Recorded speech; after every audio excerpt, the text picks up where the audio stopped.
ওই আওয়ামী লীগের নেতা, ওই চুরের পিতা, ওই শেখ মুজিব তখন পাকিস্তানে আত্মসমর্পণ করে পাকিস্তান কারাগারে এসে চলে গিয়েছিল। বাংলাদেশকে অরক্ষিত রেখে, আমাদেরকে অরক্ষিত রেখে সে পাকিস্তানের কারাগারে আত্মসমর্পণ করেছিল। সেই সারা বাংলাদেশ যখন দিশেহারা, 25শে মার্চের কালো রাত্রিতে যখন বাংলাদেশের উপরে পাক হানাদার বাহিনী আক্রমণ করলো, ঠিক সেই সময় একটি কণ্ঠ গর্জে উঠেছিল।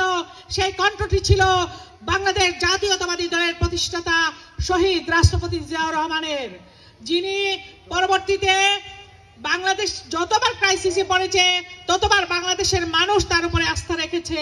তিনি বাংলাদেশকে একটি সমৃদ্ধশালী উৎপাদনশীল বাংলাদেশ গঠন করবার জন্য তিনি অনেক চেষ্টা করেছেন এবং সেই লক্ষ্যে তিনি এগিয়েও গিয়েছিলেন।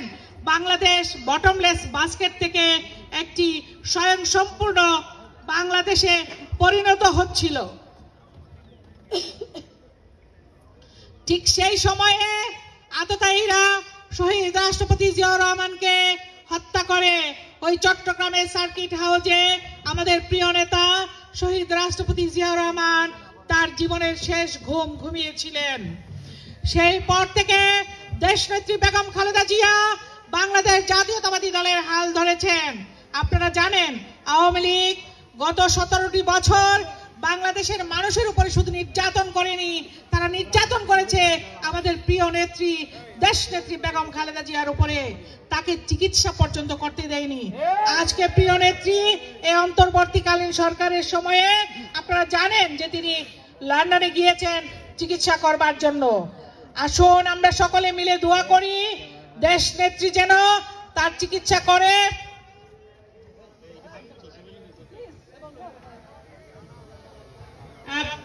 দেশনেত্রী যেন চিকিৎসা করে সুস্থ হয়ে আমাদের মাঝে ফিরে আসেন এবং বাংলাদেশের মানুষকে সঙ্গে নিয়ে বাংলাদেশের মানুষের জন্য রাজনীতি করতে পারেন।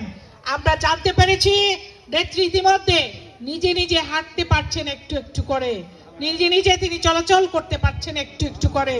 আমরা দোয়া করি নেত্রী পরিপূর্ণভাবে সুস্থ হয়ে উঠুন। আমাদের প্রিয় নেত্রী দেশনেত্রী বেগম খালেদা জিয়া সুস্থ হয়ে আমাদের মাঝে ফিরে আসুন।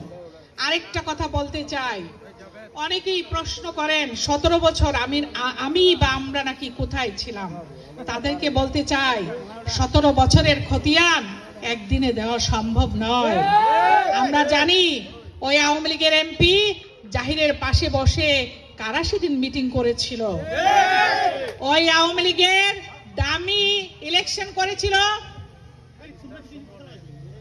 ব্যারিস্টার সুমন, ইগল মার্কা নিয়ে আসছিল।